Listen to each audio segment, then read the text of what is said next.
el sagunto pasado. Hoy, con novedad total. Las nuevas generaciones comienzan a tomar el poder. Gracias a ellos y en su nombre a Javier Jiménez Santamaría, el Centro Arqueológico Saguntino se siente vivo y con esperanzas de futuro.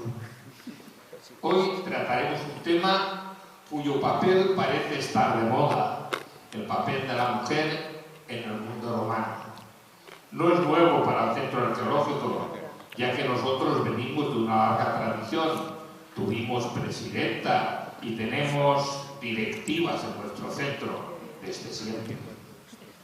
Pero antes de darles la bienvenida a Patricia y la palabra a Javier para que nos la presente, tengo que decir una cosa que no tiene nada que ver con el centro arqueológico, ni tiene nada que ver con el tema que nos ocupa, ni tiene nada que ver con casi nada, excepto con que estamos en salud. Y es ahora una pausa valorativa para que ustedes piensen qué puedo decir yo. Pues decirle que estamos a 25 de enero, día de la conversión de San Pablo. Y según una absurda tradición saguntina, el día que hace hoy es el mismo tiempo que hace el Viernes Santo. Hoy es un día frío, pero despejado. Por tanto, estamos enhorabuena. Simplemente esto. Esperamos que la palabra sabia de Patricia nos lleve al mundo romano, al mundo femenino romano, que siempre es agradable.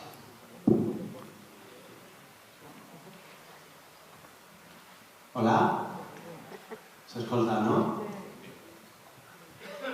Val. Bona vesprada a tots i a totes. Gràcies per vindre avui. Y bueno, benvinguda Patricia. Antes que nada quería darte las gracias por aceptar esta invitación y estar hoy aquí en Sagunto. Nada más supe que las conferencias de este año tratarían sobre la sociedad de la antigua Roma, pensé en ti. Fue un poco extraño porque no tengo redes sociales, ya lo sabes, y te hablé por LinkedIn, pero oye, me contestaste y desde entonces todo han sido facilidades por tu parte, así que te lo agradezco mucho. Y bueno, per a qui no la conega, Patricia González Gutiérrez és llicenciada en Història i màster en Història i Ciències de l'Antiguitat per la Universitat Autònoma de Madrid i en Estudis de Gènere per la Universitat de Sevilla. Així mateix, Patricia és doctora per la Universitat Complutense de Madrid amb una tesi publicada sota el títol El vientre controlado, anticoncepción y aborto en la sociedad romana. En aquest sentit, ha continuat en la seva línia d'investigació sobre les dones en l'antiga Roma i també ha publicat Soro, Mujeres en Roma. Això també li va portar a ser assessora històrica de la sèrie El corazón del imperio, que es va estrenar a Movistar. No sé si l'heu vist, però la recomane moltíssim, la veritat. És una conferenciant de llarg recorregut que ha realitzat estades d'investigació a Roma i Oxford i és membre de l'Associació Barbàricum. Per finalitzar, vull remarcar que és un privilegi tindre-la avui així. Ella és un referent pel que fa al món romà femení, a l'antiga Roma, i crec que és important revisionar la història tenint en compte que la dona és part constitutiva d'aquesta. I res, ja passa Patricia, moltes gràcies.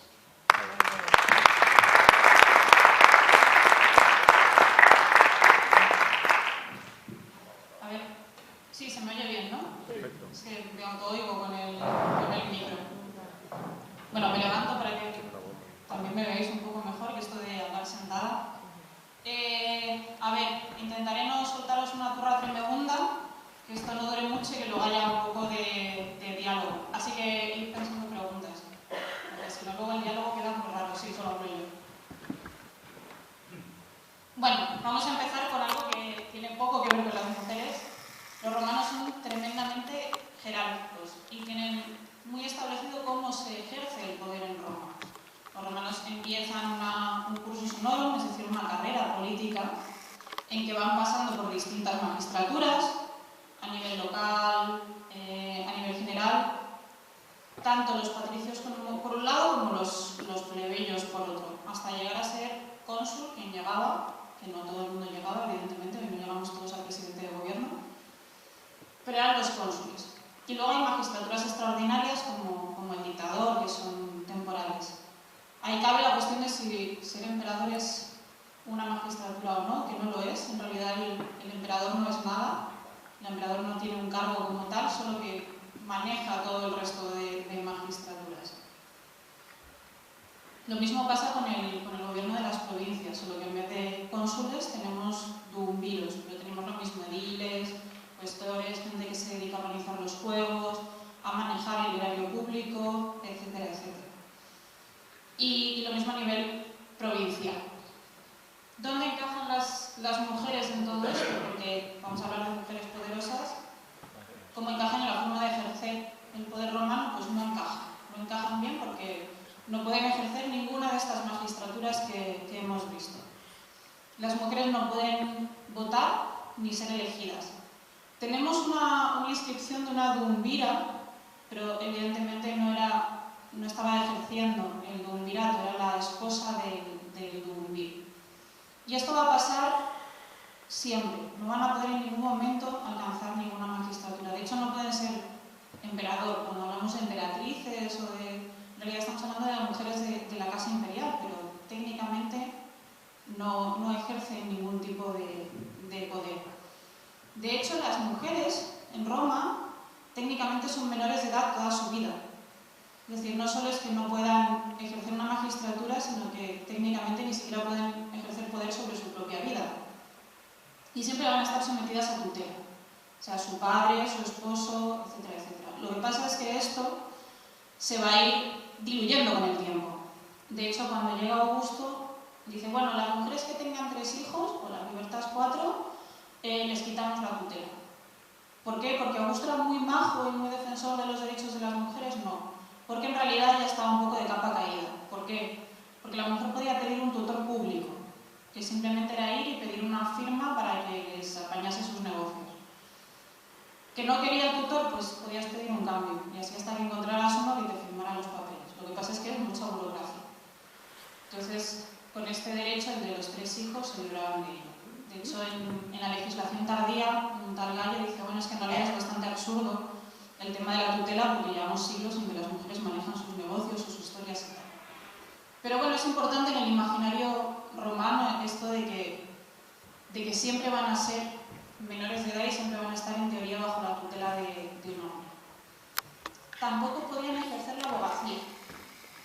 Y esto era como un tema más complejo, entonces los romanos tuvieron que justificarlo. Y lo justificaban diciendo que había habido una tal Gaia Framia que cuando todavía no había una prohibición explícita de ser abogadas, había decidido que ella se metía en todos los juicios y además que era terriblemente desagradable e iba malmetiendo por todas partes, entonces que habían decidido que bueno, una y no más, y que por eso lo eliminaban. Que es como, bueno, pues ahí tenemos Cicerón que estaba haciendo lo mismo y nadie prohibió a los hombres ser abogados. Esto viene mucho se justifican muchas cosas así. También se justificaba la prohibición de voto en Atenas, por ejemplo, a las mujeres, diciendo, no, claro, es que cuando hubo en Atenas que decidir si el patrón era Poseidón o Atenea, salió Atenea porque votaron las mujeres, Poseidón se enfadó mucho y le tuvimos que decir que no podéis votar más. Entonces es por eso, no es porque estéis sometidas a... Entonces con esto se justifican muchas cosas. Tampoco podían acceder al Senado. Hay un caso particular, que es en época de Heliogábalo, que se supone que monta un senado femenino. Pero bueno, los autores hablan y dicen, bueno, es que tratan cosas de mujeres, como cuestiones de protocolo y de vestimenta y tal. Ya vemos que eso no es tan baladí, porque al final cuando se trata de demostrar el poder en público, la vestimenta es importante. Si lo es hoy, imaginaos en Roma que al final tienes que ser visible, tu estatus tiene que ser muy, muy visible. Pero bueno, tampoco sabemos si es del todo verdad, porque con Heliogábalo, pues los autores romanos echaron un poco el resto en denigrarlo, entonces decían de todo lo que se les ocurrió. Con lo cual, está ahí un poco en duda.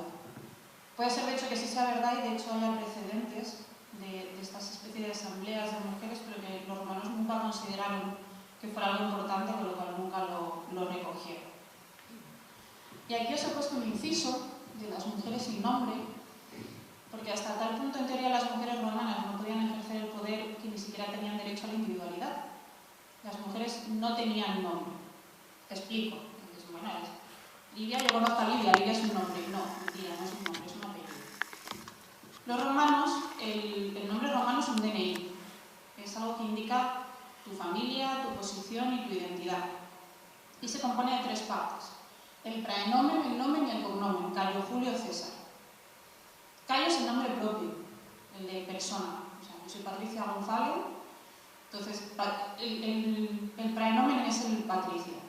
El nomen, Julia, Livia, Julio, es un indicativo de la familia. ¿A qué familia perteneces? Es un apellido. Y el cognomen es una especie de apodo que te identifica un poco en la línea familiar. Entonces, Cayo Julio César es eso, el nombre personal, y Julio es la familia y César. Pero mientras él tiene un nombre, su hija se llamaría Julia. Su segunda hija se llamaría Julia. Su tercera hija también se llama Julia. Su hermana se llama Julia. Lo cual, bueno, planteaba problemas, no sé, a la hora de ir a cenar y esas cosas. Con lo cual acaban llamando la menor y la pequeña, o 1, 2, 3, prima, segunda, vienen de cosillas. ¿Qué hicieron las mujeres cuando necesitaron identificarse realmente en el ámbito público? Porque al final, si tú te vas a poner una estatua, quieres que recuerden quién eres. No Julia, que puede ser tu tía, tu hermana, tu prima o tu hija. No, tu hija no, tu sobrina. ¿Por qué? Porque la línea femenina no cuenta en la familia. Los hijos son solo hijos del padre, no de la madre. Técnicamente un hijo romano para con su madre tiene la misma relación que si fuera un sobrino. Es un caos porque parece como muy obvio que tu hijo es tu hijo, pero no, para la legislación romana esto no cuenta. Lo que hicieron fue tomar un recurso que venía de las libertas. Los libertos heredan el nombre de sus patrones. O sea, un liberto de Cayo Julio César sería Cayo Julio y luego su nombre de esclavo. Pues así las libertas tenían 2 nombres. Y eso fue lo que empezaron a hacer las mujeres, pero nunca en su vida tuvieron la primera parte, el praenomen, el nombre personal, porque las mujeres eran más comunidad que individuos. De hecho, esto planteó luego problemas, porque, como hemos dicho, los libertos heredan este nombre y indican luego, en vez de decir yo soy Cayo Julio Antonino, hijo de Cayo, decían liberto de Cayo, pero no lo puedes decir cuando no hay un nombre propio en las mujeres. Entonces, ¿veis la inscripción de arriba? Que es de Petitiae. Esa C invertida indica que es liberto de mujer. ¿De qué mujer? De cualquiera. Porque hay nombre que es. Y luego cuando hereden los nombres, tendrán la misma forma de herencia del nombre que los hombres, pero solo con 2. Os he puesto un ejemplo. Esto es un poco coñazo, pero es importante para entender la situación a la que se enfrentan las mujeres a la hora de buscar su hueco. Lucio Sario Félix, el primogénito, hereda el nombre completo, el segundo cambia el cognomen y la hija esto. Eso hace que estudiar el mundo romano sea un auténtico coñazo, porque tienes 18 Julias y 4 Cayo Julio César y nunca estás muy seguro de quién se refiere quién, porque todos se llaman igual. Luego pasa, ¿no habéis leído la típica novela en que nadie se llama igual? Pues es algo de karma para compensar las fuentes romanas. Vale, tenemos, por un lado hemos visto cómo se ejerce el poder en Roma y por otro la situación de la mujer. Decimos, bueno, pues ya está, se acabó la conferencia, las mujeres no ejercen poder, nos vamos todos a casa. Pues no, en realidad nunca es tan fácil, porque aunque no te dejen, siempre la gente busca el hueco para ejercer poder, sobre todo gente con pudientes. Esto se puede hacer de forma colectiva o individual, y tenemos muestras de mujeres que ejercen colectivamente el poder o por lo menos presión para cambiar cosas. Uno de los grandes ejemplos es cuando se derogó la Lex Oppia. La Lex Oppia es una ley en la época de las guerras púnicas en que se prohíbe a las mujeres llevar vestidos de colores, joyas, etcétera, etcétera. ¿Qué pasa? Que se acaba la guerra, llega el botín, todo el mundo está feliz y lleva cosas de oro, pero la ley sigue estando. Entonces alguien dice, oye, ¿y si la derogamos? Y esto se discute en el Senado al que las mujeres no pueden acceder, ni pueden debatir, ni pueden dar su opinión. ¿Qué hacen? Pues no los primeros scratches, se plantan a la puerta del Senado a la voz de tú verás lo que votas, pero luego tienes que venir a casa, que te enveneno la comida. Con lo cual, los romanos se asustan. De hecho, Catón se asusta mucho de, oh Dios mío, es que un día de estos van a querer ser iguales que nosotros, cosa que no pasó en su momento, pero Catón estaba ahí en la onda de, imagínate que empiezan a hacer huelgas por todo, le hemos liado. Pero bueno, al final consiguen que se derogue la lex opia. Aquí siempre pasa eso, y si Catón hubiera tenido razón, si de verdad se hubieran planteado, pero son ucronías, es algo que nunca pasó en realidad. Lo mismo pasa con Hortensia. Hortensia va a seguir la misma estrategia que siguieron las sufragistas siglos más tarde. Hay un momento en que son las guerras civiles y se pretende poner un impuesto a las mujeres. Entonces Hortensia se planta en el foro y dice que naranjas de la China. Que a ver, que ella vota, no. Ella va a estar en la guerra, no. Así que pasa 3 kilos de pagarle los jueguecitos de guerra a otros. Y funciona, porque efectivamente se reduce muchísimo ese impuesto. Las sufragistas van a decir lo mismo, que no me dejáis votar, pues va a pagar impuestos perri. Y de hecho ahí podemos encontrar muchas caricaturas antisufragistas con eso, con la mujer echando patadas al recaudador de impuestos. Aquí es cuando tenemos el caso de las bacanales, que suenan mucho, las bacanales, orgías tremendas, se violaban niños, las mujeres malvadas que montaban fiestas por la noche alrededor de una hoguera y se dedicaban a liar la pardísima. Y oye, hubo que controlarlas, mataron a unos cuantos miles de mujeres en Roma y esto se solucionó. Entonces, ¿qué hay detrás de esto realmente? Porque nos creemos de verdad que las mujeres se dedicaban a violar a sus propios hijos, descuartizar gente y demás. No. Pero vemos que hay un ambiente de, no quiero llamarlo empoderamiento porque igual tiene connotaciones como muy actuales, pero sí hay un ambiente de cierta libertad y vemos que realmente estos 2 episodios de la lex opia y de las bacanales están muy cercanos. Entonces, de vez en cuando el Estado romano tenía como que recordarle a las mujeres su sitio cuando ejercían, buscaban estos huecos de autoridad. Luego tenemos otros episodios míticos, como una huelga reproductiva, quizás suene a Lisístrata cuando deciden hacer una huelga sexual para acabar con la guerra, que es una comedia de Aristófanes. Aquí Plutarco le parece muy heavy de hablar de huelga sexual y le dice que es una huelga reproductiva. Que las mujeres se niegan a tener hijos con los hombres. Como no te puedo negar tener sexo, pero no vas a tener un solo hijo. Ya me apaño yo de que esto no acabe en nada reproductivo. Pero queda un poco en el ámbito de lo mítico y no sabemos si realmente en esto pasó. Dice Plutarco que es cuando se intentó prohibir a las mujeres ir en carro. Y dijeron, bueno, yo no voy en carro, tú no tienes hijos. Ah, un trato justo. Que los romanos veían, vale, podéis usar carro. Pero sí que vemos, aunque quede en el ámbito mítico, sí que vemos que los romanos tenían conciencia de que los colectivos podían ejercer ese poder aunque no tuviesen voz, porque se podían apañar para hacerlo. ¿Cuál es lo que siempre se ha dicho que es la autoridad femenina en Roma, la autoridad doméstica? Que con esto hay que tener cuidado, porque lo de, no, claro, mi mujer manda en casa es muy relativo. De hecho, tenemos bastantes casos en Roma de violencia de género bastante potente. Desde lápidas en que la familia se queja de que el marido ha matado a la mujer. Tenemos una en que le da una paliza que la mata, con la cuchilla, no queda muy claro. Dice que la mata con sus propias manos. Y otra en que la tira al Tíber. Luego tenemos los casos, por ejemplo, de San Agustín, que habla de su madre.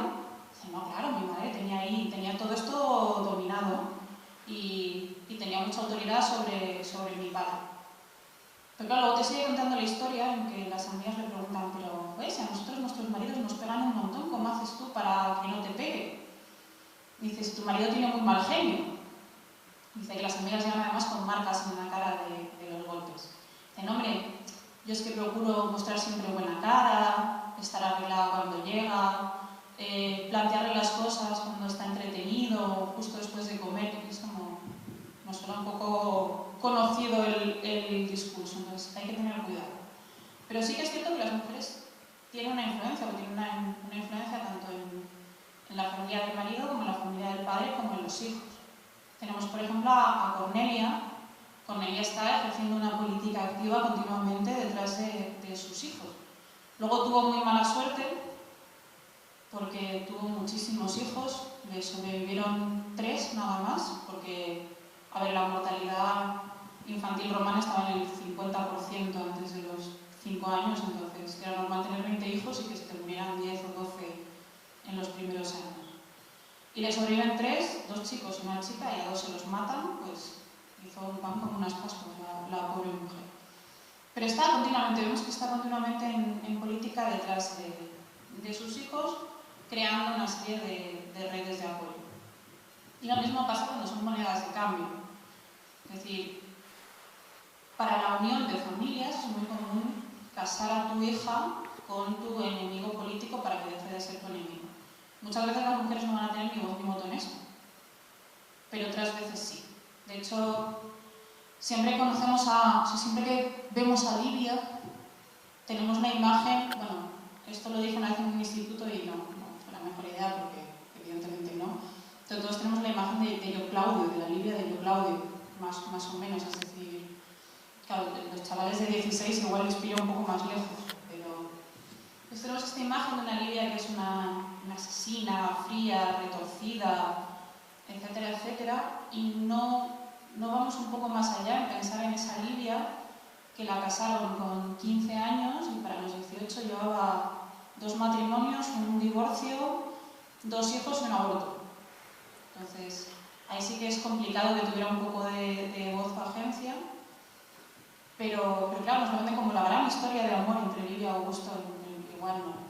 La chavala era jovencita, Augusto era el que había provocado la muerte de su padre, el exilio de su marido, ella había estado por ahí pululando en el exilio con su hijo y su marido, pues no tuvo mucha agencia, pero sirvió para unir esas dos familias. Lo que pasa es que queda como muy rancio dejarlo en esto, en la autoridad familiar y ya está. Porque las mujeres en realidad buscan mucho más hueco. Y tenemos una historia muy curiosa que igual nos da otro punto de vista con esto de la autoridad familiar, que es el de Caenis o Kenis, porque se había escrito de todas formas. Esta mujer había sido esclava imperial, era la secretaria de Antonio, o sea, de Antonia, se encargaba de la correspondencia dentro de la casa imperial.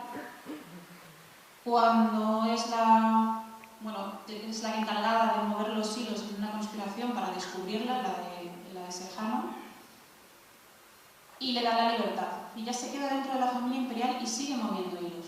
Y además acumula propiedades. Y además va consiguiendo que ascienda gente. Y acaba siendo la concubina de Vespasiano. No se podía casar, Vespasiano estuvo casado con una esposa oficial, etcétera, etcétera. Y cuando se murió no cogió otra pareja, siguió con Caenis, pero los libertos y los senadores no se podían casar. Entonces simplemente estuvo como en... El concubinato es una pareja de hecho, pero fueron pareja toda su vida, hasta su muerte. Y seguía llevando los negocios.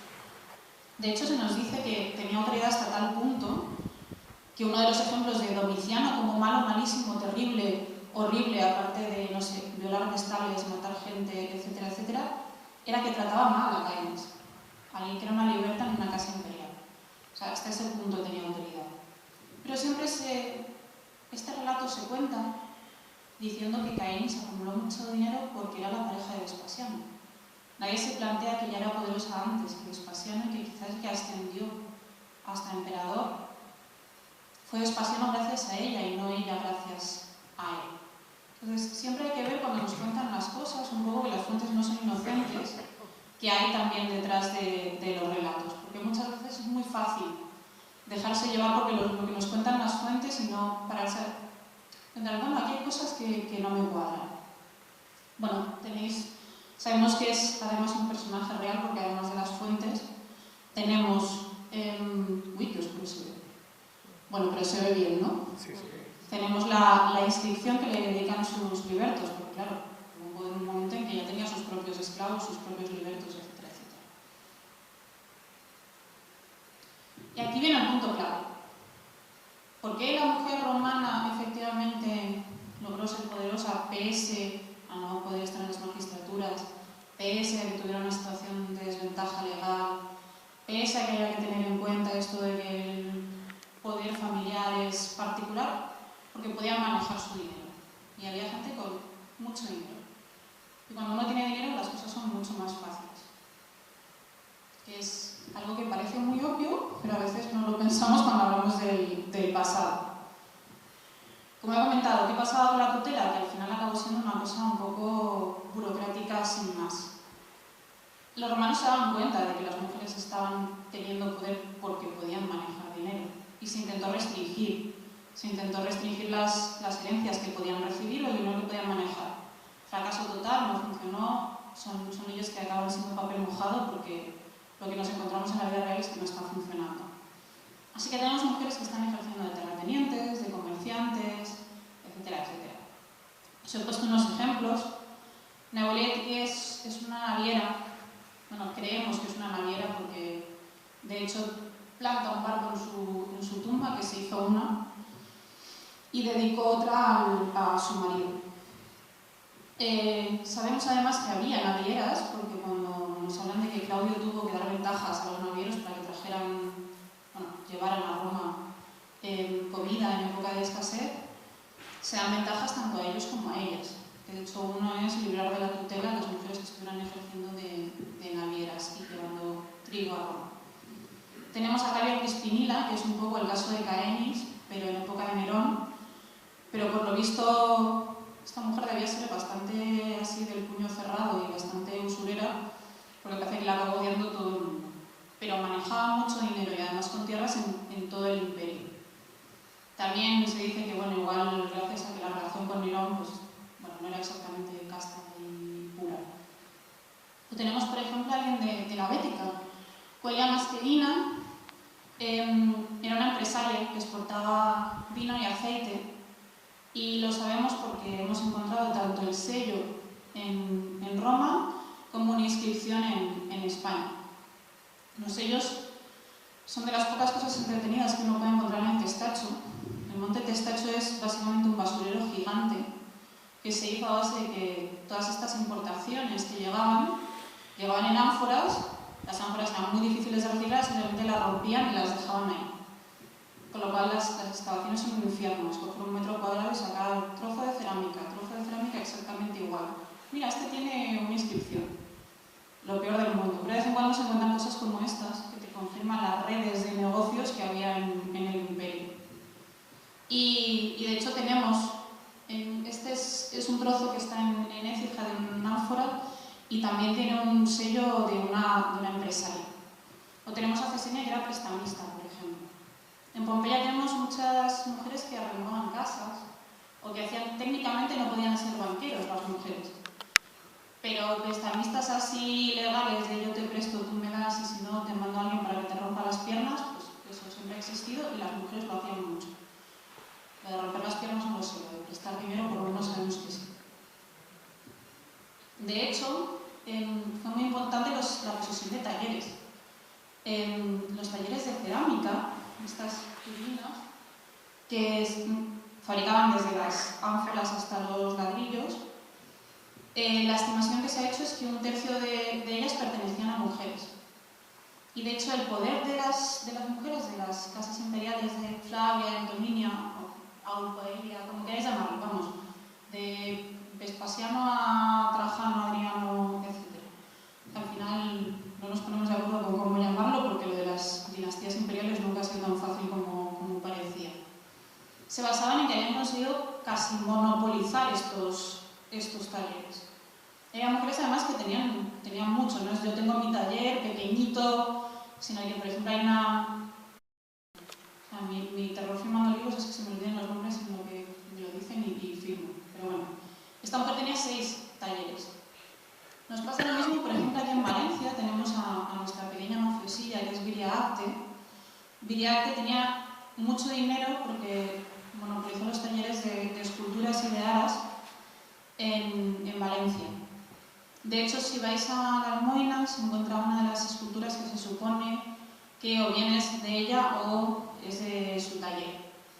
¿Por qué de ella? Porque al final acabó poniendo 5 estatuas en el foro, bueno, poniendo o se lo ponía, etcétera, etcétera, pero que al final era una señora importante, era importante porque estaba controlando un negocio muy próspero.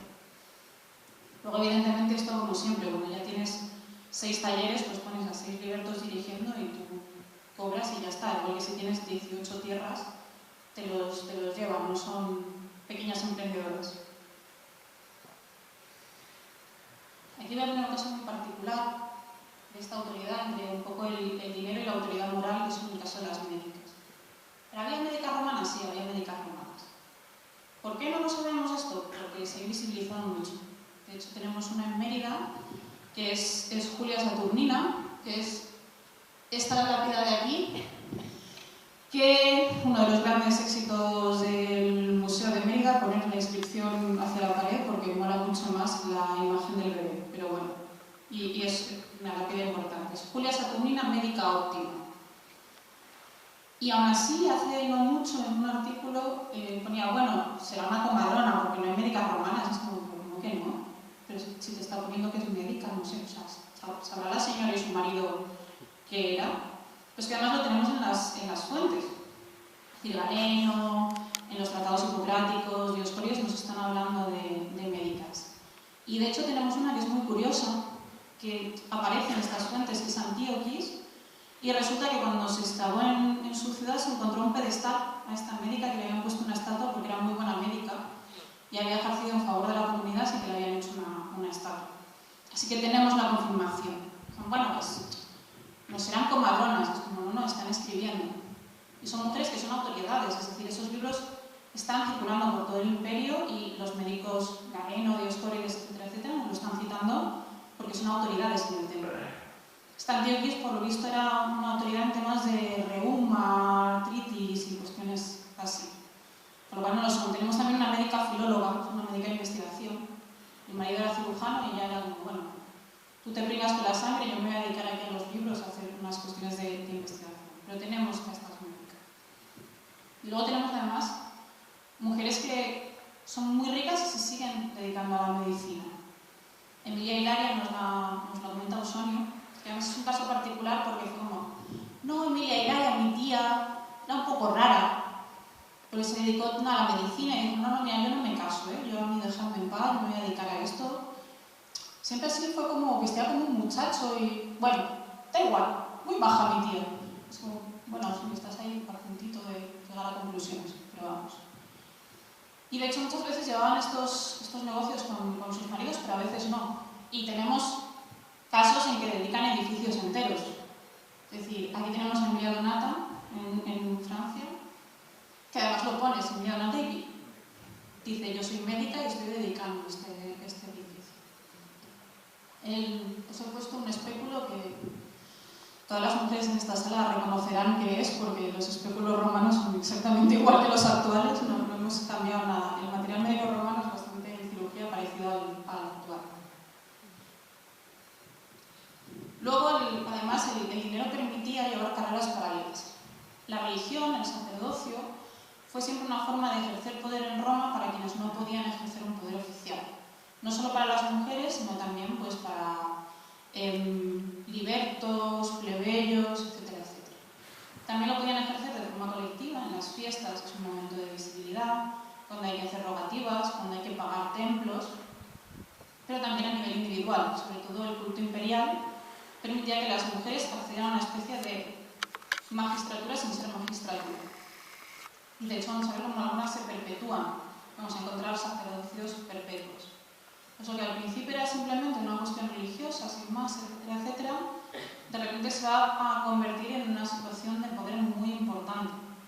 Al final esto es un poco... Hay veces que miramos el mundo romano y nos parece como muy, muy lejano, pero cuando pensamos en hace 100 años, cuando las autoridades de las ciudades eran el médico, el alcalde y el cura, pues las cosas no han cambiado tanto. porque eran autoridades por algo, pues en Roma pasaba algo parecido. Y los sacerdotes, los zumbiros y los médicos eran autoridades en ese momento. Se ha discutido mucho si hay una especie de carrera en el sacerdocio como en las magistraturas, pero nunca nos pondremos de acuerdo, así que es un poco inútil. Sí parece que en Atenas hay una cierta progresión y de hecho en Lisístrata se menciona esta progresión de ir pasando por etapas hasta llegar a algo, pero en Roma parece que es todo como un poco más caótico, así, a lo loco. No vemos tan bien esta progresión. Y un caso muy particular es el de las vestales. Las vestales son 6, en Roma en un caso tienen que ser castas, porque si rompen la castidad pues las entierran vivas y es todo muy bonito. Pero a cambio del riesgo de tener que renunciar a tener una familia, pues podían ejercer casi como si fueran hombres. Podían hacer su propio testamento, etcétera, etcétera. Además, tenían privilegios como que si se encontraban con un condenado había que perdonarlo. Tenía que ser casual, o sea, tenía que demostrarse que la vestal pasaba por allí y el condenado también, y ya está, que no fuera la vestal aquí haciendo con Mario Bros un recorrido para salvar a gente de la muerte. Pero luego vemos que esto en realidad lo aprovechan. Y por ejemplo, quien consigue que César vuelva del exilio son las vestales.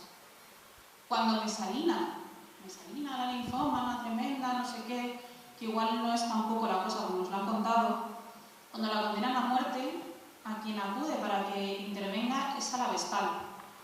No acudes a la máxima autoridad de la pureza si, como decían los romanos, estás dedicado a prostituirte por gusto. Pero ¿qué pasa? Que las fuentes romanas siempre nos van a presentar a las mujeres que intrigan como adúlteras antes que como traidoras. Y así pasa que luego lees a Suetonio y tienes pues yo Claudio, en que Julia se dedica a, pues, lo mismo, a tirarse todo lo que tenga dos patas en Roma, Mesalina es la gran adúltera. Hay que mirar un poco más allá. Bueno, y de hecho las fuentes también nos lo dicen, porque por ahí dicen, bueno, a Julia la condenaron porque era muy promiscua, bueno, porque intentó matar a su padre, pero eso, ¿qué tendrá que ver?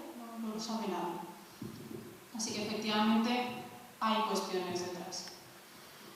Y os he traído otro ejemplo, porque también es muy particular, que es como el gran ejemplo de autoridad, las brujas. Las brujas son mujeres, sabias y tal.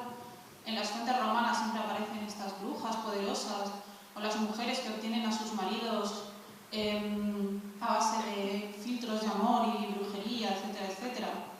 De hecho, las brujas romanas son muy divertidas, pero son un poco vengativas y las historias son maravillosas. Y Apuleyo nos cuenta, por ejemplo, de una bruja que lo que hace es que cuando su amante la traiciona, lo convierte en castor. ¿Por qué? Porque se comentaba que los castores, cuando venía el cazador, como buscaban los testículos para afrodisíacos, etcétera, etcétera, se cortaban ellos mismos, se castraban ellos mismos, le lanzaban al cazador los testículos y salían corriendo. Pues la bruja convierte a su amante traidor en castor para que tenga que castrarse él mismo. O que hay otro al que lo que hace es cambiarle el corazón por una esponja para que tenga mucha sed y cuando beba se vaya inflando el corazón y muera de una forma lenta, agónica y terrible. Pues coño, Apuleyo tenía ahí... Vale, ¿qué pasa cuando bajamos a la realidad y nos dejamos de Medeas, Circes y estrigas maravillosas que convierten a la gente en castor? Que tenemos muchas tablillas de ficción. Las tablillas de ficción, tenemos una en el museo, de hecho, que esta es amorosa. Lo que pasa es que no sabemos muy bien qué es el que la hizo. Cuando empezamos a analizarlas, resulta que en vez de todo esto ser mujeres que intentan conseguir a sus maridos o que intentan vengarse de amantes infieles, casi todas las que encontramos son de hombres intentando conseguir mujeres. Entonces, de repente, ¿cómo cambian las cosas? Cuando bajamos al barro, a la realidad cotidiana, de repente lo que nos dicen las fuentes hay que tomarlo un poco con pinzas. Son terribles. Luego, si queréis, os cuento de cosas de tablillas porque son maravillosas, pero si nos desviamos, os estoy hablando aquí hasta las 10 de la noche y no queremos eso. Luego, en el cristianismo primitivo siempre ha parecido que la mujer tiene mucho poder, pero no es algo buscado, sino que la mujer ya tenía mucho poder económico, lo cual le permite, en estas redes informales que conforman el cristianismo primitivo, ejercer poder. ¿Por qué? Porque son las que financian las iglesias domésticas. Las reuniones se hacen en casas, quien está poniendo la casa y la panoja es una mujer, casi siempre. Entonces así nos encontramos pues, relatos como los de Melania, etcétera, etcétera, que están sufragando y están manteniendo a los grandes padres de la Iglesia.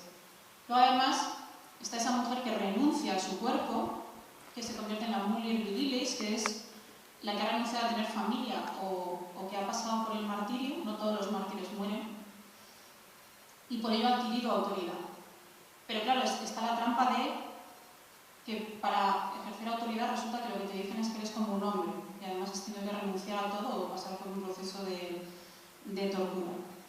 Pasa, por ejemplo, con las monjas, las madres del desierto, las primeras monjas, adquieren autoridad sobre cualquier tipo de hombre que no sea monje, o incluso sobre muchos de los monjes, pero precisamente porque están en esta dinámica de renuncia. Preguntadme también luego por los monjes, porque son maravillosos, monjas del desierto. Pero aún así vamos a ver que las estructuras se mantienen, porque, por ejemplo, los Perpetua y Felicidad, que son quizás de las mártires más conocidas en Cartago, además se comparan con atletas, y son ellas las que lideran el martirio, y además pretenden vestirlas cuando van a salir a que se las coman las bestias, bueno, en realidad a que los corneen los toros, pretenden vestirlas sexy y sugerente para que todo el espectáculo sea mejor, y la realidad dice que no, que a ella la matan, pero ella no sale en bikini a pelear con vacas, que o le ponen un vestido decente o tienen que acuchillarla ahí mismo. Y Felicidad la esclava, de hecho, sale recién parida. Pero parece que la gente luego sea como, bueno, igual os estáis pasando, ¿no? La mujer ahí todavía con la leche colgando y la vaca corneando. Y de hecho cuentan eso, que se comparan pues, con soldados, con atletas, etc. Pues aún así, pese a todo ello, se encontró una inscripción en honor a estos mártires y las ponen al final. Y ponen a todos esos tipos que murieron el día 2 o no tuvieron nada que ver, los ponen antes que a ellas. Así que esto también fue controlándose poco a poco. Pasa lo mismo que con las manifestaciones femeninas. Al final hay movimientos de acción y reacción continuos. Y la principal forma de ejercer autoridad, más allá de la religión, etcétera, etcétera, es poner dinero para la ciudad. Y las mujeres financian muchísimos edificios públicos y muchísimas estatuas.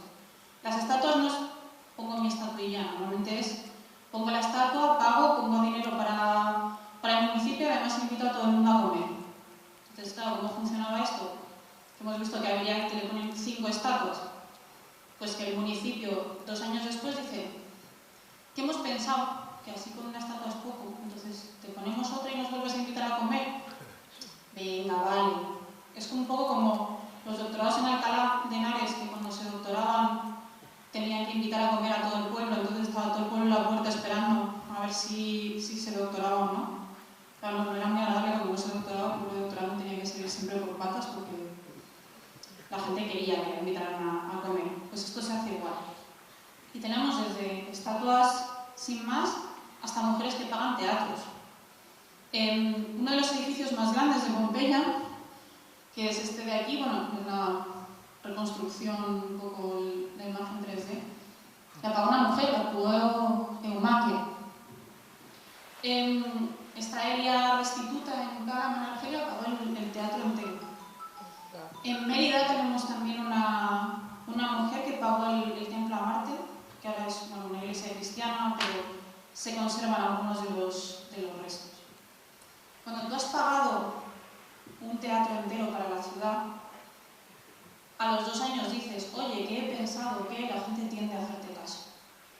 Y así funcionan las cosas en Roma. En Roma los políticos no cobran por ser políticos, pagan por ser políticos.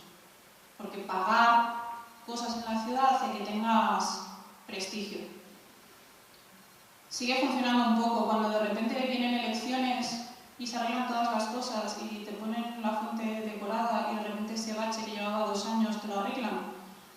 Pues en Roma funciona un poco parecido. Y eso lleva también al manejo de ciertos bajos fondos. Eumaquia tenía mucho dinero porque también controlaba todas las fulónicas de la ciudad. Las fulónicas son las lavanderías, que bueno, son un poco asquerosas porque aparte de agua se lavaba con pis, porque porque lo mejor para quitar la grasa son los ácidos, entonces hacían piscinas de pis, metían las cosas y bueno, luego le quitaban el olor y todo lo lavaban. Los romanos son tan majos y tan encantadores, tenemos tanto que aprender de ellos.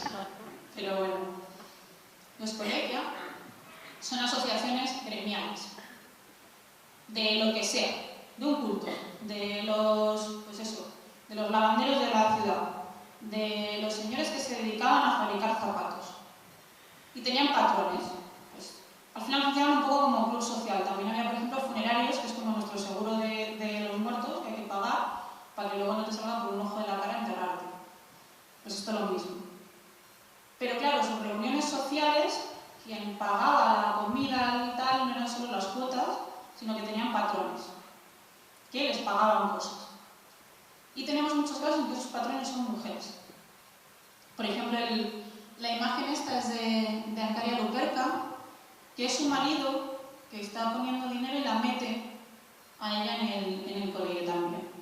Tenemos una que monta un colegio ella sola, en honor a su difunto marido en torno a un culto, pero al final tienes mucha gente debiéndote favores.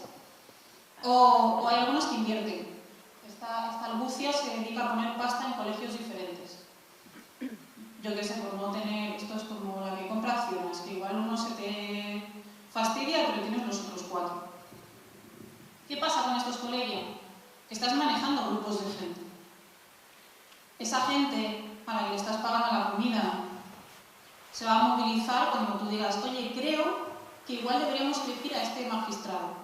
Es decir, pues sí, vamos a hacer campaña por este magistrado. ¿Nos invitas otra vez a comer? Sí, efectivamente, os invito a comer.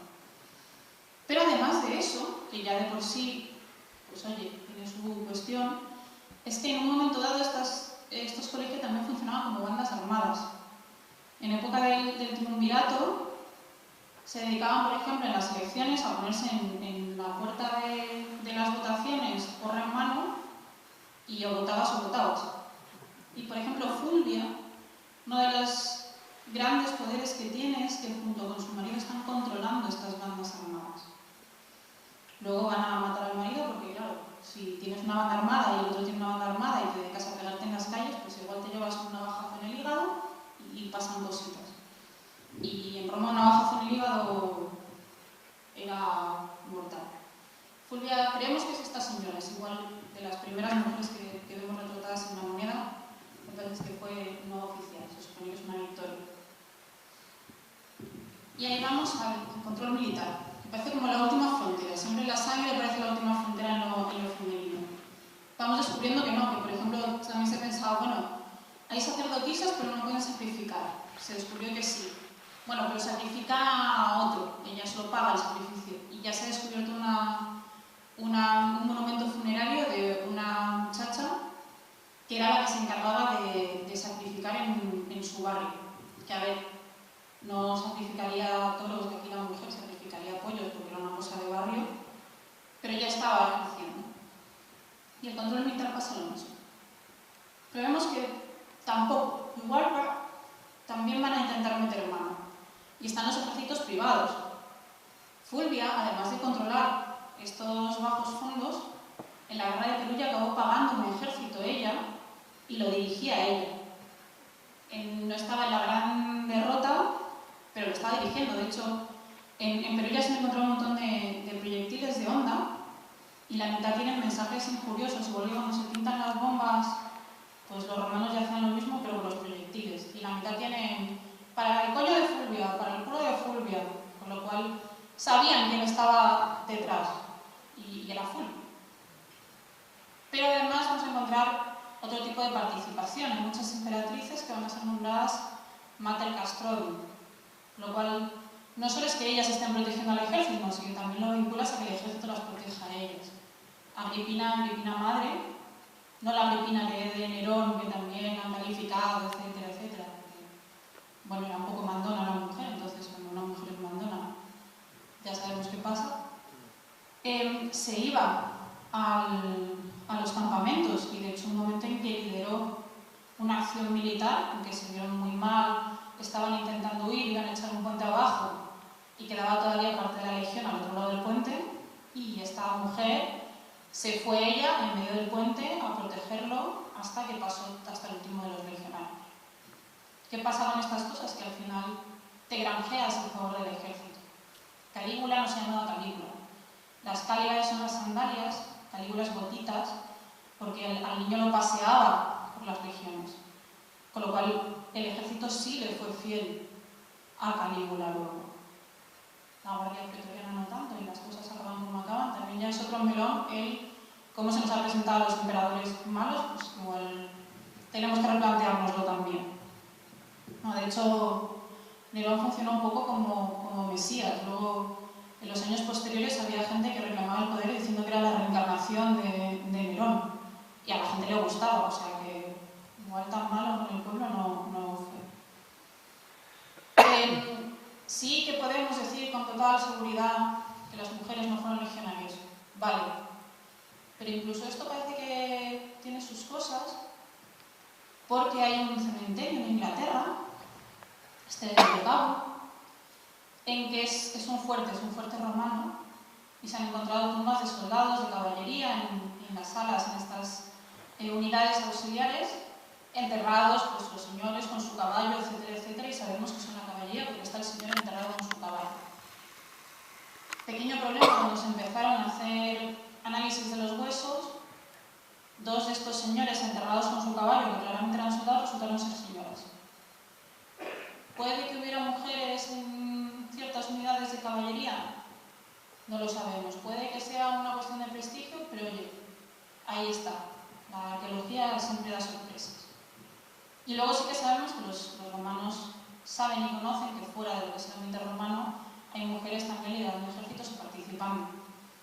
Boudica, Temsiacaria, Teuta, etcétera, etcétera, y sabemos que incluso están en batalla. O sea, Boudica está dirigiendo la batalla y en la última huye por los pelos.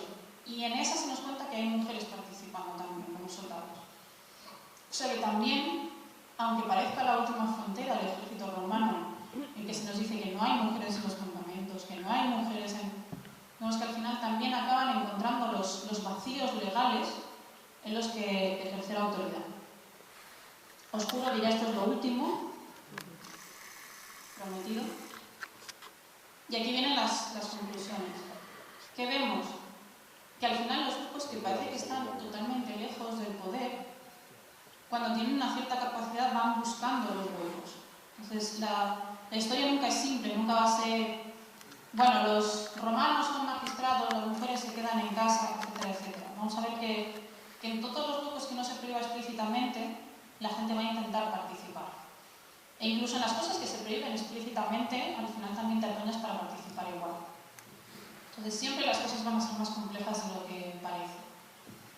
Eso no quiere decir que sea una cuestión igualitaria, pero tampoco que las mujeres se hubieran quedado en casa y hubieran aceptado tranquilamente no poder ejercer la autoridad. ¿Y qué problema hay con esto? Que para llegar ahí tenemos que superar muchas cosas. Una es el propio prejuicio de los historiadores en la época, en que eso no interesaba, no lo reflejan, con lo cual en las fuentes vamos a encontrar mucha menos información de la que nos gustaría. De hecho, hemos dicho que conservamos muchas fuentes que nos hablan, por ejemplo, de los manuales médicos que habían escrito mujeres. Hemos conservado uno de época tardía. Estos grandes tratados, el del gran tratado de Antíoco sobre Roma, fuera, jamás.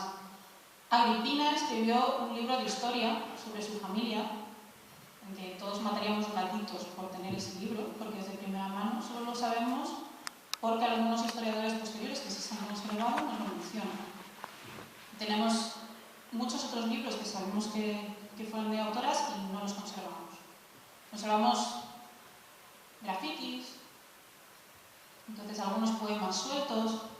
Conservamos una línea de uno de los primeros manuales eróticos del mundo, que era de una señora grecorromana, pero se ha perdido. Ese también, lógico, porque igual, a ver, era como el Kama Sutra, en la Edad Media los monjes copiando eso, igual les parece un poco demasiado y se perdió en las arenas del tiempo.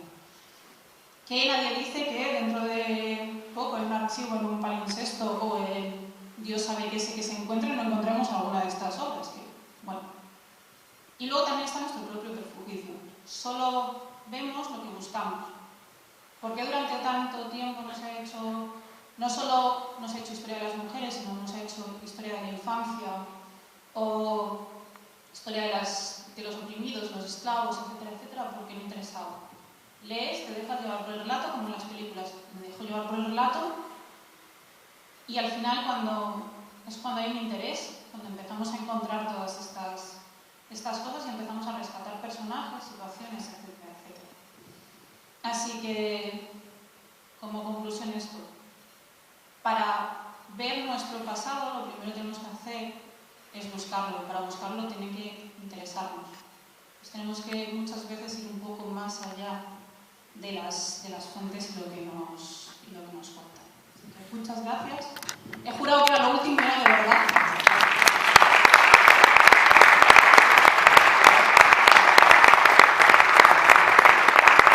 Ahora es el momento en que podéis preguntar, tirar tomates, iros indignados.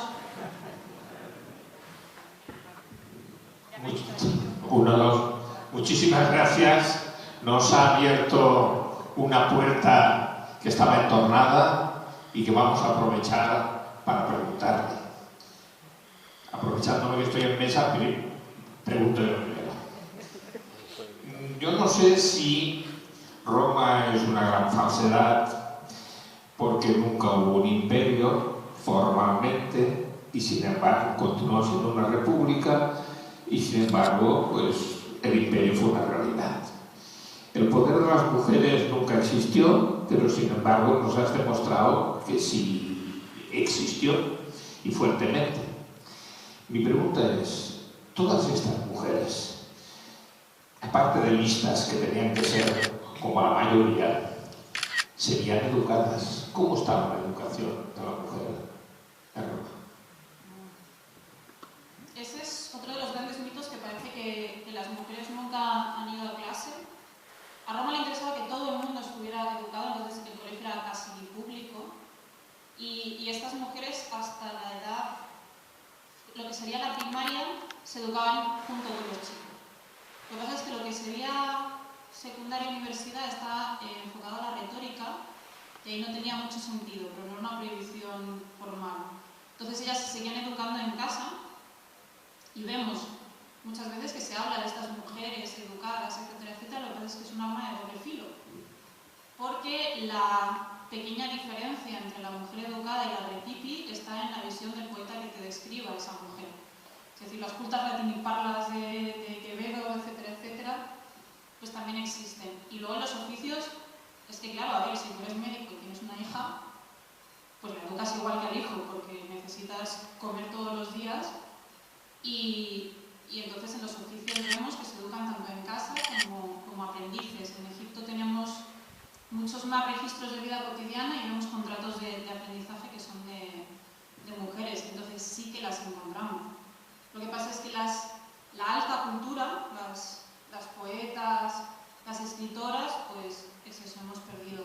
A Pánfila, que escribió sobre lo que era historia, tenemos tratados de música escritos por mujeres, tenemos a filósofas, pero el olvido de la historia, como siempre. Pregunta. ¿Paso el micro o gritáis? ¿Me vale la respuesta? Sí, creo que se me escucha. ¿Se me escucha? ¿Se me escucha? Me levanto. Dale. Patricia, quería que nos clarificaras cuál era la respuesta social de la sociedad romana en los casos de adulterio y si la respuesta a nivel punitivo o sancionado en el caso de que lo hubiere era igual para el hombre que para la mujer. Vale. El adulterio, o sea, la sociedad romana permitía al marido matar a la adúltera o al padre, matar a la adúltera si les pillaba en adulterio. Por eso el adulterio es tan usado en las... igual con el micro que sin el micro. Vale, permitía matar a la adúltera. Si luego había un proceso legal, no, simplemente se la desterraba, pero se quedaba sin dote. Con lo cual el marido podía quedarse con la dote de la mujer si la acusaba de adulterio, que también era una cosa ahí de... Vaya, ¿qué habrá detrás de estas acusaciones? Cosa que, por cierto, en España duró hasta 1963. En 1963 seguía siendo casi ilegal que un marido matara a su mujer. Y hubo un escandalazo del 15 de un señor que quería cerrar un negocio. Entonces convenció a su dependiente de que se hallara con su mujer, los mató a los dos y solo le pudieron desterrar a Canarias. Entonces alguien dijo, igual deberíamos cambiar esto. Pero bueno, y el adulterio para la mujer es todo sexo fuera del matrimonio, pero para el hombre solo es tener sexo con una mujer que sea propiedad de otro, con un muchacho joven. Es decir, me acuerdo quién es Plauto que dice, mantente alejada de las matronas, de las jóvenes doncellas y de los muchachitos libres. Todo lo demás es libre. Había ahí... El sexo en Roma es una cuestión de jerarquías, entonces, quitando a los que están bajo autoridad, esclavas, prostitutas, esclavos, chavalines pobres, los hombres podían hacer lo que quisiesen. Justo por esta desigualdad es tan común que las intrigas políticas lo que se hace es acusar a las mujeres de adulterio. Entonces, que ya que las acusas de adulterio, pues la gente se pone creativas y tenemos pues eso a Julia que le preguntan ¿cómo si no te adúltera? Todos tus hijos se parecen a su padre. Y responde, porque solo acepto pasajeros cuando están las bodegas llenas. Seguro que no lo dijo, me la juego que no lo dijo. O eso, a Mesalina, oliendo por la noche, al crecer en el burdel. No, pero las fuentes romanas tienen algo y es que son terriblemente creativas con estas historias. Entonces son muy divertidas, pero ahí tenemos que tener cuidado. Más preguntas. Más preguntas. Preguntas rápidas. Venga,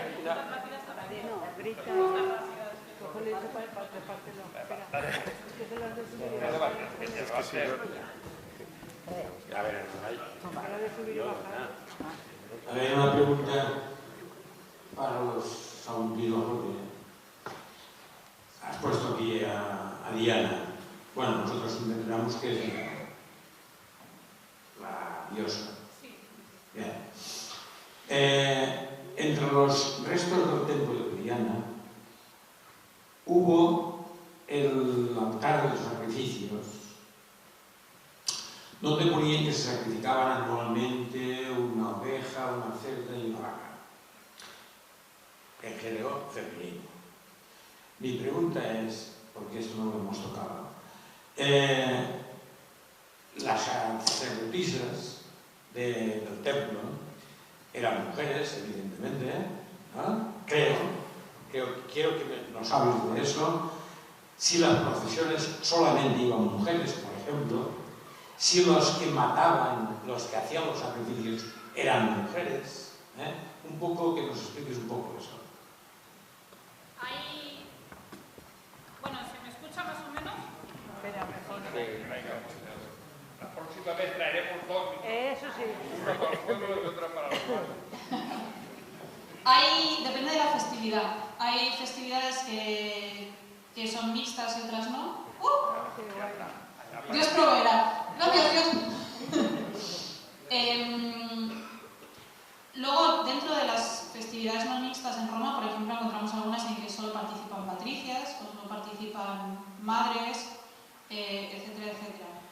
Lo del sacrificio es un debate que todavía está, porque antes se pensaban que las mujeres no sacrificaban en ningún tipo de sentido, porque la mujer que da la vida no puede quitarlo y por eso en los cumpleaños tampoco se hacen sacrificios cruentos, hasta que empezamos a encontrar altares en que salen mujeres sacrificando, y sacrificando cerdos además.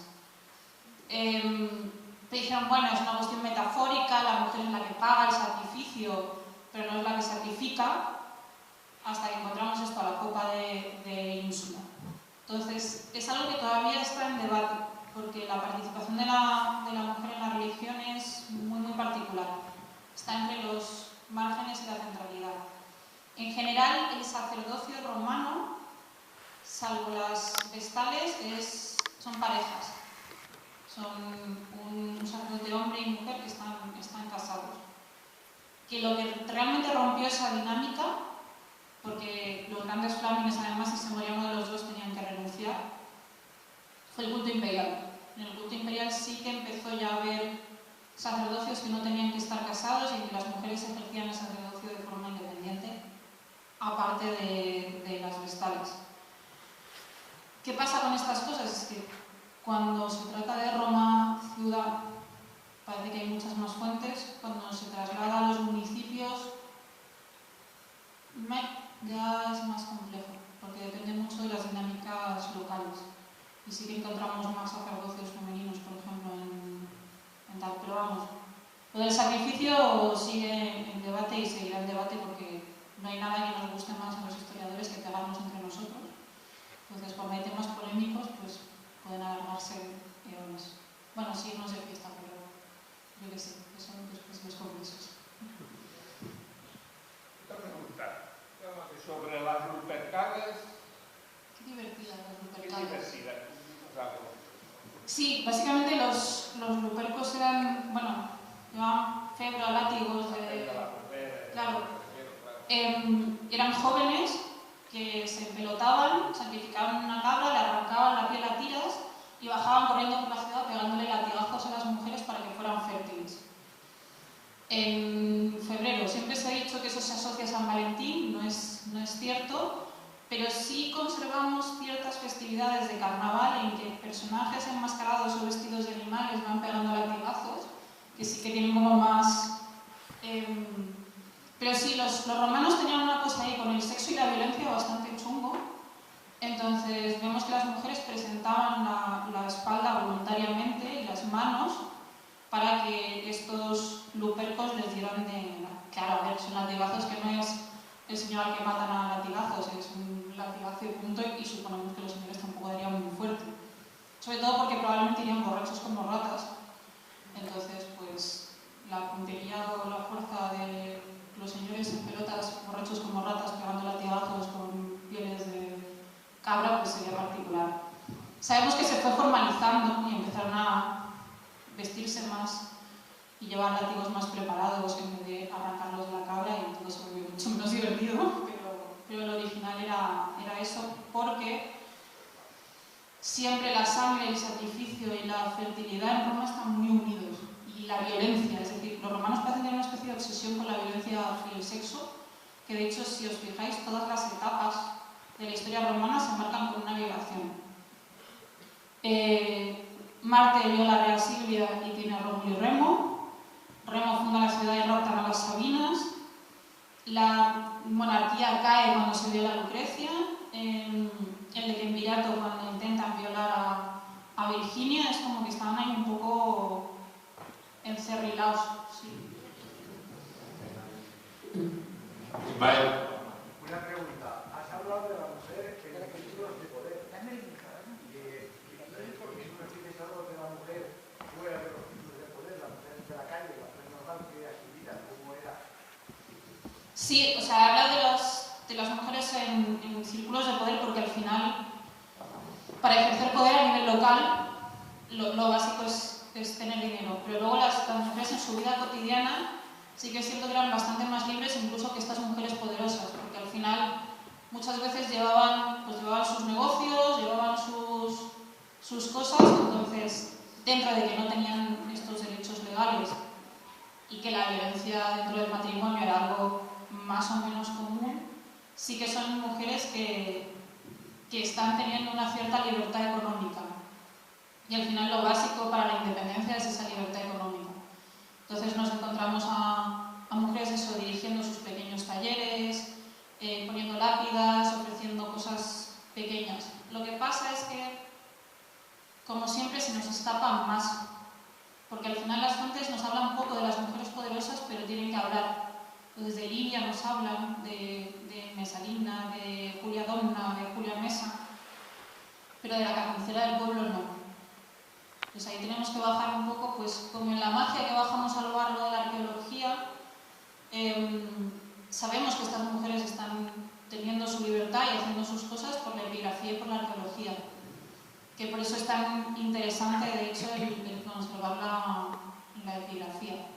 Lo que pasa es que la cantidad de cosas que hemos perdido, porque hay cosas que tenemos ejemplos muy puntuales que sabemos que debían ser más, pero conservamos muy poco. Tenemos mujeres herreras, tenemos mujeres armeras, tenemos por ejemplo una señora que está fabricando balistas en Oriente. Vemos Gladiator, vemos las escenas de guerra y nunca nos planteamos que esa arma la haya fabricado una mujer. Igual que vamos a un museo y no nos planteamos que el objeto que vemos lo haya fabricado una mujer, pero sí que está. Entonces están en todo, igual que los talleres que están dirigiendo estas mujeres, también tienen cargos intermedios que son mujeres, o la pobre diabla que está haciendo ladrillos también. O sea que sí que tienen esta libertad, por eso de hecho con los nombres adoptan un recurso que viene de las libertas. O es un poco contradictorio. Prometo enrollarme menos. No sé si respondo en realidad, yo suelto la chapa y nunca tengo muy claro si os he respondido o no, pero bueno. Os aguantáis porque estoy aquí, así que... Hola, buen día. Yo quería hacer dos preguntas. La primera es el sistema de las herencias, ¿no? Había diferenciación cuando evidentemente falleció el padre, la madre, y después cómo era esa herencia, si había diferencias en la herencia a las mujeres, a las hijas y a los hijos. Y en segundo lugar, aquí, el pasado mes de octubre, hicimos unas jornadas de cultura clásica que hacemos todos los años y tratamos el tema, en este caso, de la música. ¿Cuál era el papel, a grandes rasgos, de las mujeres en la música y en la expresión artística de la antigua Roma? Si hay, ¿os podrías detallar alguna cosa? Gracias. Técnicamente no hay diferencia en las herencias, en la práctica sí. Técnicamente todos los hijos tienen que heredar y de hecho si uno de los hijos no es nombrado en el testamento, se anula el testamento. Lo que pasa es que a los hijos hay que desheredarlos por su nombre o tipo Voldemort, aquel que no debe ser nombrado, pero tiene que reconocerse cuál es el que no tiene que ser nombrado, y a las mujeres, a las hijas en genérico. Y luego se intentó restringir las herencias a mujeres que no hubieran tenido hijos o no se hubieran casado. Pero técnicamente las hijas heredan y de hecho se considera que la dote es parte de la herencia adelantada. Pues la dote es de la mujer y el marido puede gestionarlo pero no quedarse. En cuanto al arte sabemos que hay mujeres artistas, de hecho tenemos, parece que de los pocos tratados teóricos que se escribieron sobre música lo escribió una mujer, porque además era música y matemática, entonces lo que se acababa con la teoría era la relación entre la música y la matemática.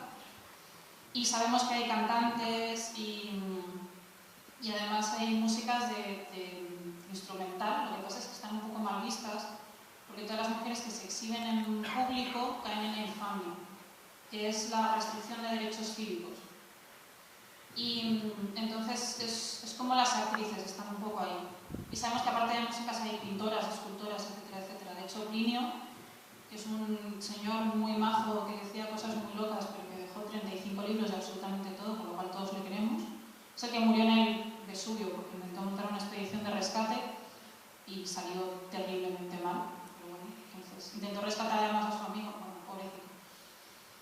Comentaba hablando de pintoras, dice, bueno, y también hay pintoras y es curioso que esta pintora pintaba mucho mejor que sus contemporáneos, le pagaban más, pero ahora vas a los museos y solo encuentras obras de sus contemporáneos mediocres.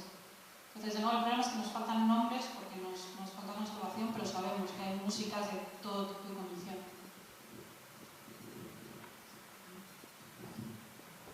Más cosas. Ángeles. Si no he escuchado mal, creo que tú misma te has hecho una pregunta que querías que te hiciéramos nosotros. Cuando hablabas de las madres del desierto, creo haber oído. Preguntarme después por los monjes. Sí, a ver, es que las madres y los padres del desierto son súper divertidos porque es un cristianismo fuera del cristianismo. Son señores que se fueron al desierto, dijeron Dios proveerá y entonces ganan muchísima reputación por eso. Entonces es una cuestión muy particular. De hecho, se volvieron algo tan prestigioso para las comunidades alrededor que hay uno de los cuentos, tenemos bastantes fuentes sobre lo que decían esta gente y luego sobre historietas de ellos, que uno se instaló en un pueblo, pues como no querían que se marchase, le tapiaron la cueva y le pasaban las pizzas por debajo de la puerta. Pero el pueblo de al lado dijo, pero nosotros lo tenemos. Entonces, si Dios va a mandar un castigo, seguro que nos lo manda a nosotros en el pueblo del lado que tiene monje. Entonces fueron y lo robaron.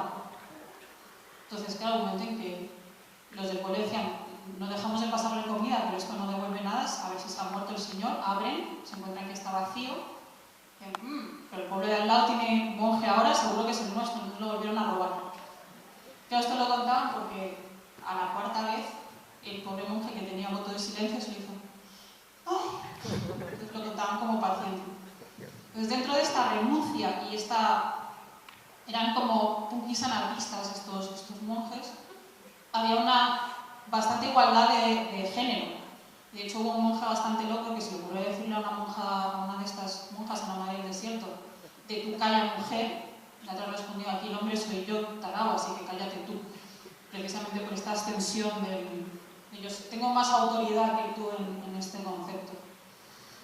Pero claro, ahí vemos que estas situaciones de igualdad, que son muy divertidos, pero además son muy punkis, se dan justo en los márgenes. Es decir, en esta gente que se sale de toda la autoridad en general, entonces también rechazan esa jerarquía de género porque están rechazando todo el resto de jerarquías.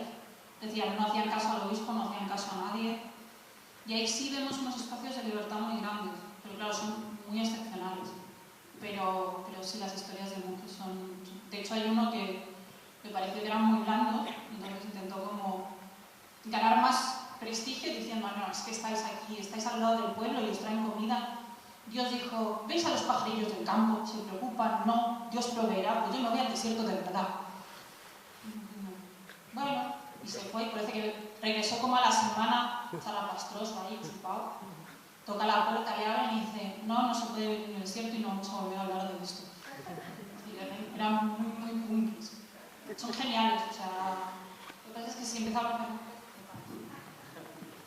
Vamos a hacer un monográfico sobre el siglo II y sobre el siglo III hasta Nicea, hasta el siglo II y III, que es un mundo apasionante. La siguiente pregunta. La siguiente pregunta es sobre la vida cotidiana. Ya te lo han hecho, pero no has reparado en ello. Los romanos, ¿cómo se comportaban los hombres y las mujeres, o los hombres entre ellos y las mujeres entre ellas, públicamente? No estamos hablando del arte amatoria, de vídeo, no. No, por la calle se cogían, se besaban, No, es que estaba fatal visto. O sea, los romanos, y de hecho, claro, nos hemos acostumbrado a un imaginario colectivo de romanas así como muy con sedas y no sé qué, iban prácticamente con burka. O sea, hay chistes romanos de esto de se le ve el tobillo. Y no, estaba fatal visto. O sea, hay listas censorias en que hubo gente que le quitaron cargos porque se había dado un beso con su mujer por la calle. O sea, muy estrictos. Luego Ovidio en realidad, o sea, como poeta del amor es un asco, o sea, enseña cosas muy malas, dice, bueno, a ver, el truco para ligar con las mujeres es engañarlas, vosotros les mentís y ya está. Y si no funciona, pues las violáis, que seguro que les gusta, joder, Ovidio, o sea, igual cuando nos leemos a Ovidio de verdad deja de ser el poeta del amor, lo que pasa es que, claro, lo leemos así como por encima de, el amor. ¿Y en los bailes no se cogían y se tocaban? A ver, la cuestión de los banquetes romanos es que los griegos cargaron la lana y los romanos se llevaron la fama. O sea, los orgías increíbles de prostitutas y demás, eso lo hacían los griegos, que además se separaban. Los romanos iban al banquete con su mujer. Lo que pasa es que siempre se cuenta de los ambientes de poder, pues que luego las cosas pues, se desmadraban un poco. O sea, por ejemplo, de Augusto nos cuentan que hizo un concurso de belleza con su mujer, que se llevaba a las mujeres de los senadores y las devolvía con las orejas rojas y despeinadas. Pero bueno, por cuestiones políticas, que dicen las fuentes, que eso no era por lujuria de Augusto, que era para sacarles información. Sí, Suetonio. Bien. Dos preguntas más. Pero vale, luego. No, es que te he preguntado eso para confirmarlo, pero es que, por ejemplo, los ibéricos, cogerse de la mano lo tenían permitido. Lo que no permitían era coger del brazo o del cuerpo a las mujeres. O sea, en ese sentido, los romanos eran más puritanos que los ibéricos. Sí, y el acoso callejero estaba prohibido. No podías echarle piropos a una mujer, a menos que se vistiera como una prostituta o que dijeras que era de Bronis. Pero sí, sí. Por ahí había preguntas. Levantad la mano porque así me veis sin gafas y creéis que yo veo, pero es mentira. Tengo miopía y astigmatismo, entonces veo borroncillos. Levanta la mano que yo veo. Entonces, para saber dónde mirar, sobre todo, pues si no. Rápida. En el Museo Arqueológico Valenciano de la Almoina, ¿nos puedes volver a explicar en los talleres la Biblia Acte que debemos visitar los agutinos, que la desconocíamos, creo? Sí, Villa Acte. Villa Acte tenía, sabemos que tenía por lo menos un taller de escultura y una de aras, y entonces en la Almoina hay una estatua que se cree que es o ella del taller y se conservan, no allí, que no sé dónde están las cosas, porque al final está expuestas las cosas donde están y a veces un poco, pero sí se de la época, que lo han metido todo junto ahí en la recreación del mundo funerario y no explican nada de Villa Acte, pero sí, que es algo que pasa mucho en los museos, que nos cuesta encontrar a las mujeres porque en la propia musealización las perdemos a veces. Pero la señora era una mafiosilla en Valencia, a ver, que Valencia no llegaba a los 100.000 habitantes, que para ponerte 3, 4 o 5 estatuas tenías que manejar mucho. ¿Qué siglo estamos hablando?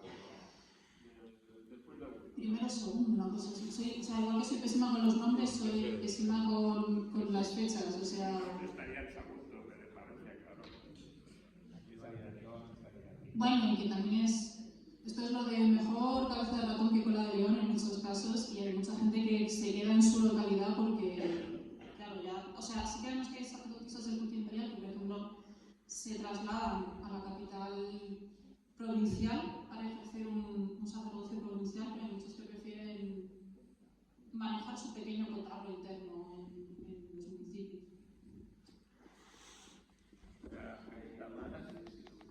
¿Y qué? Una pregunta más. Esta es la segunda. Luego me van a contar las cosas. Yo tengo curiosidad por saber qué métodos utilizaban para controlar la concepción. Uy, qué pregunta. A ver, hay anticoncepción, que se mezcla mucho con el aborto temprano. Luego, si no funcionaba, hay una época de por estrés. O sea, todo lo que no se recomienda para una embarazada, tipo baños calientes, mucho estrés, montar en carro, así como mucho traqueteo. Si no funcionaba, métodos químicos, que son peligrosos, que siguen siendo los mismos de ahora, ruda, perejil, tomillo, etcétera, etcétera. Y ya en casos en que fuera una cosa de que se hubiera muerto el feto muy avanzado o que el parto fuera mal o que por algo hubiera que abortar ya con una cierta entidad, se recurría al método quirúrgico. Que había material especializado, por ejemplo, un bisturí curvo que solo tenía filo por dentro para poder sujetarlo y no pinchar donde no debías. Claro, perdón. Sí, sí. En el caso de que provoca, o sea, en el caso de que ya el feto muriera, luego el parto se provocaba de manera natural en todos los casos. Claro, el problema de los fetos muertos es que tienden a hincharse y estallar, con lo cual provocan sepsis. Entonces, si una vez que el feto, si se sospechaba que el feto estaba muerto y en 2 días, tipo, lleva 2 días sin moverse y te está dando fiebre, intentaban con expulsivos y si no funcionaba, a trocear y quitar. De hecho, tenemos en Mérida un obispo de estos de los padres emeritenses que practicó un aborto. Y los reparos que tuvo fueron que le había prometido no volver a ejercer la medicina. Entonces, esto acaba con Dios apareciéndose y diciendo, anda alma de cántaro, salva a la mujer, que no pasa nada, yo te perdono que vuelvas a ejercer la medicina. Y la pareja, de hecho, muere poco después y dejan todos sus bienes a la iglesia, así que parte de la riqueza de Mérida viene de que un obispo hizo un aborto. Sí, es muy particular. No describo más porque sí, no es legal si aborta a la mujer solo por decisión propia teniendo a alguien que tuviera autoridad sobre los hijos. Esto de si los hombres abortaran estaría permitido, pues no más eso. Pero porque la madre no tiene un vínculo legal. los hijos legalmente son hijos del marido y no de la madre.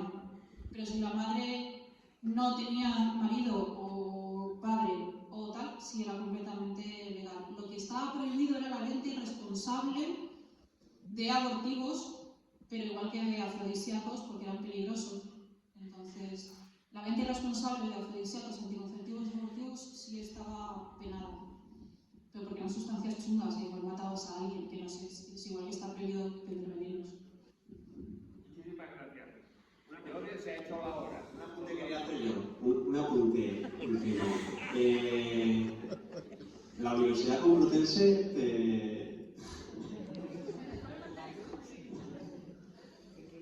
te va a hacer alumna ilustre. Creo que me he vendido los suficientes libros como para que me hagan. Y creo que no funciona cuando ya eres alumna. Entonces, ahí está. Recordarles que el próximo miércoles no hay sesión, que es el segundo, el tercer y el cuarto miércoles de febrero. ¿Entendido?